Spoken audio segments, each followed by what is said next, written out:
Welcome to this Arnold Culliford knitwear tutorial. Today's video is all about using stitch markers to help you in your lace knitting. Stitch markers are a fantastically useful tool to help you keep track of any pattern that repeats across a row, but they're particularly helpful in lace as they can help you spot mistakes nice and quickly if you do make them, and hopefully prevent you from making them in the first place. This is part of our Something New to Learn About Lace series, and you can find out more about the book, which is filled full of tutorials and beautiful patterns. You can find that over on our website, acknitwear.co.uk. This horseshoe lace pattern is made up of 2 yarn overs balanced by a double decrease in the middle. And we're going to use some stitch markers to help us to keep track of the pattern, and if we make a mistake they'll help us to quickly identify where that mistake is. In this type of pattern we can place a stitch marker at the pattern repeats divide point, which is marked with the red box on the chart, and the stitch marker can stay in place at that point throughout the pattern because inside the box we've got both of the increases and the decrease that balances it, and they're not divided by the pattern repeat line, so it works really nicely.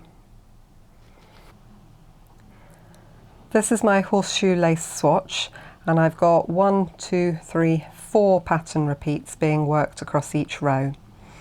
I've been working so far without any stitch markers, but I'm now going to add some in.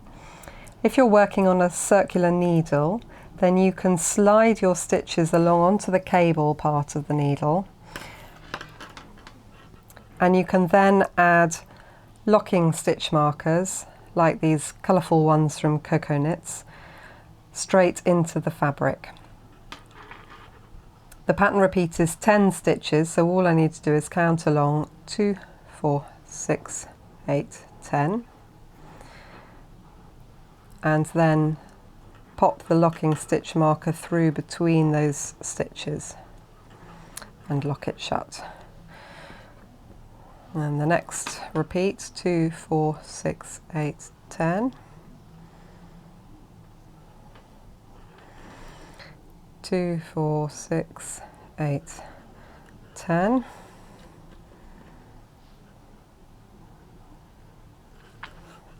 And then at the end here I've got 2, 4, 6, 8, 10, and then there's one more stitch at the end of the row which makes the pattern symmetrical, and that's the one stitch at the end of the chart. As we now work along the row in pattern, we can hopefully start to identify some of the points in the pattern repeat that line up with the markers. So we're going to work row 1 of the stitch pattern, which has a knit 1 and then a yarn over, then 3 knits before the double decrease, another 3 knits and another yarn over. So knit 1, yarn over,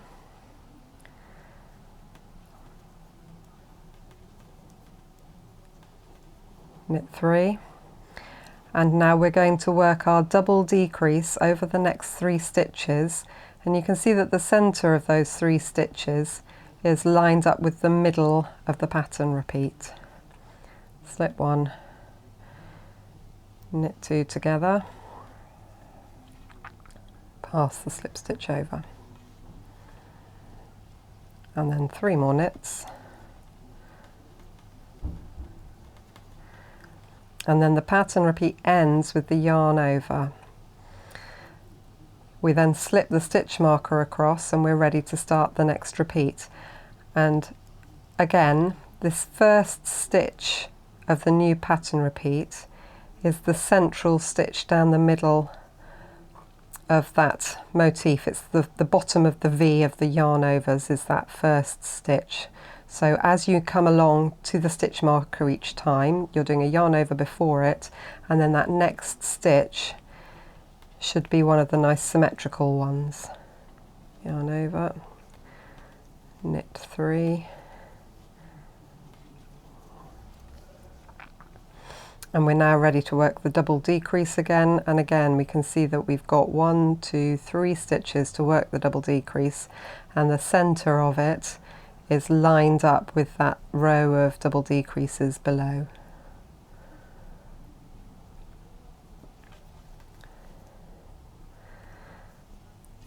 Knit 3, and then we have to do our yarn over again before we come to the stitch marker.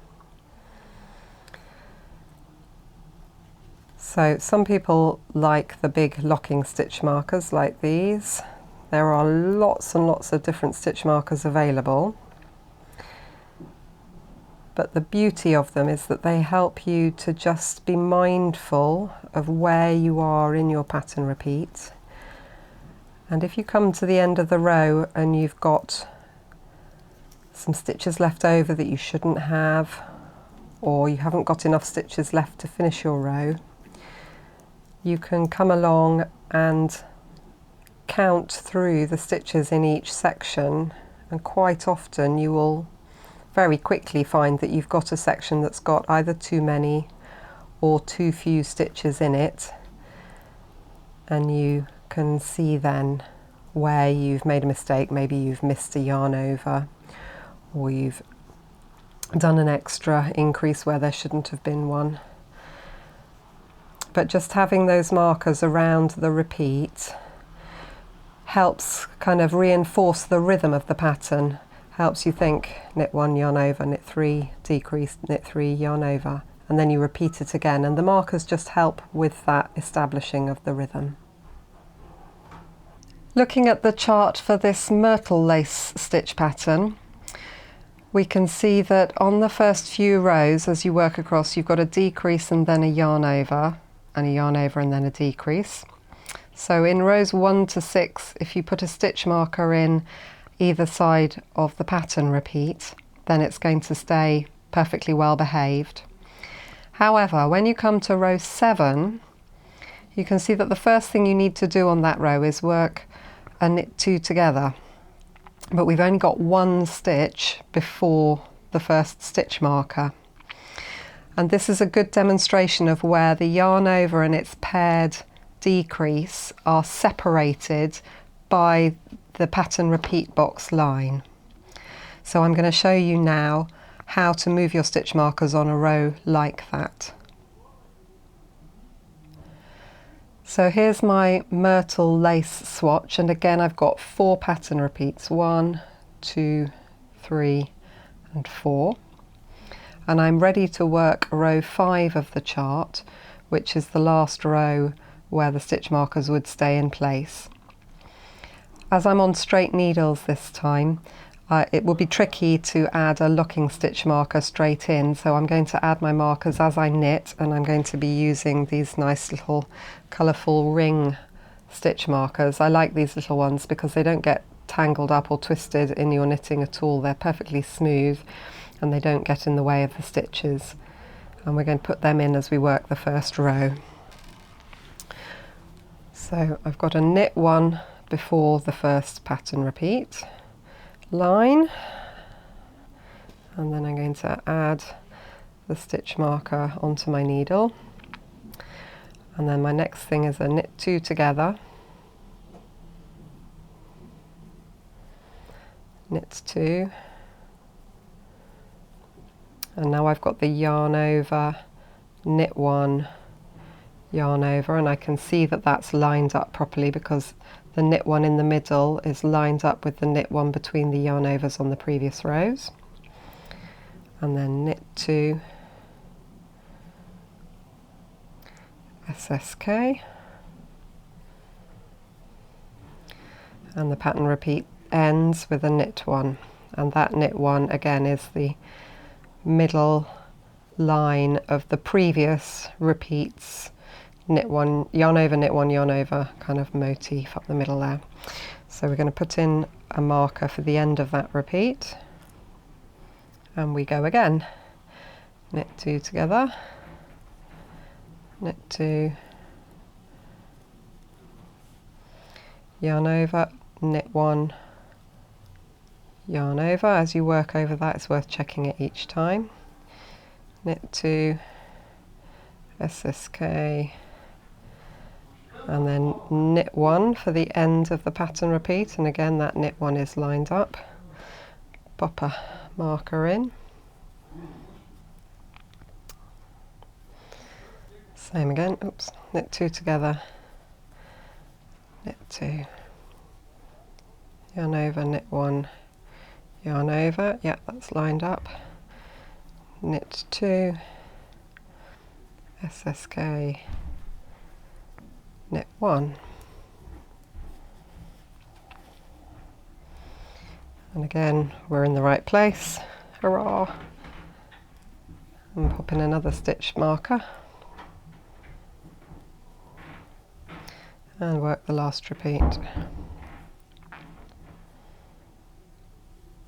2, yarn over, knit 1, yarn over, knit 2, SSK,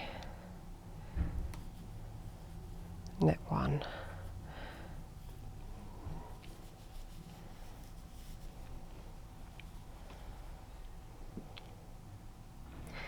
So we've got stitch markers each side of the pattern repeat. Next I'm going to show you what to do on the row where the stitch markers have to move slightly because the increases and decreases are split by the pattern repeat lines. The wrong side rows in this pattern are just purled back, but I just wanted to show you how the marker is slipped on the wrong side.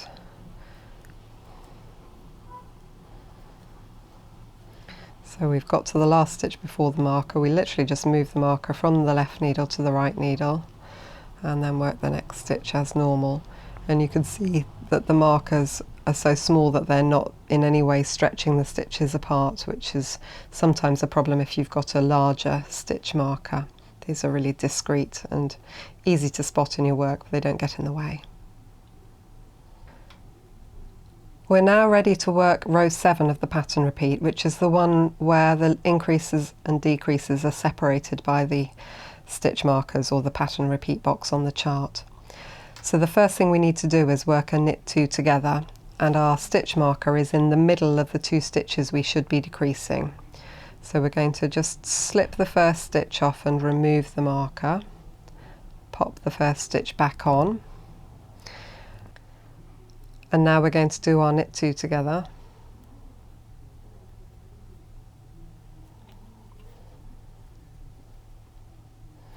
And we're going to replace the stitch marker after the knit 2 together because the pattern repeat line on the chart is after the knit 2 together stitch. And we can see now that we've only got 1 stitch before the stitch marker, which is how it should be set up for the rest of the chart. The next part is to work knit 3, and we've then got that yarn over, knit 1, yarn over pattern that we've had before, and again the yarn overs are either side of that central stitch and you can see them lining up with the knitting that you've got below. And then you have knit 3, and now we're ready to work the double decrease that comes at the top of each of these leaf type shapes in our knitting, and it's worked as a slip 1, knit 2 together, pass slip stitch over, but again our stitch marker is in the middle of those 3 stitches, so we're going to slip the 2 purlwise and remove the marker, slip them back so that we haven't twisted them. And now we can work our decrease, slip 1, knit 2 together, pass slip stitch over. And again we're putting the stitch marker back in after that decrease has been worked, because that's where the pattern repeat line on the chart is. And now we can work the next repeat in the same way. So knit 3, yarn over, knit 1, yarn over, knit 3, And again, each time we should be ending up 2 stitches before the marker, but needing to work a decrease over 3 stitches. Slip them off, remove the marker, slip them back. Make sure you slip back the right number by checking that your yarn is attached to the last stitch on your right needle.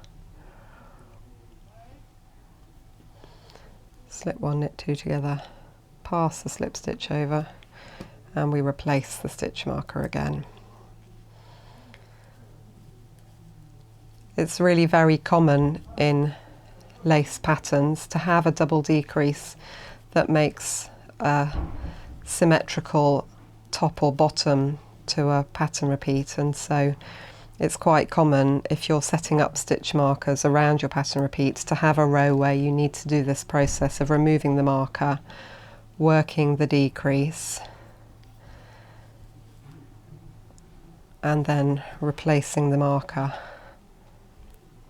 after it.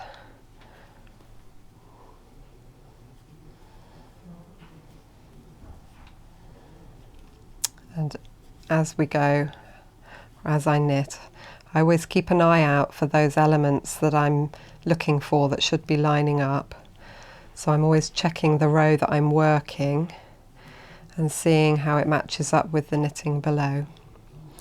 And the pattern repeat ends with an SSK decrease at the end.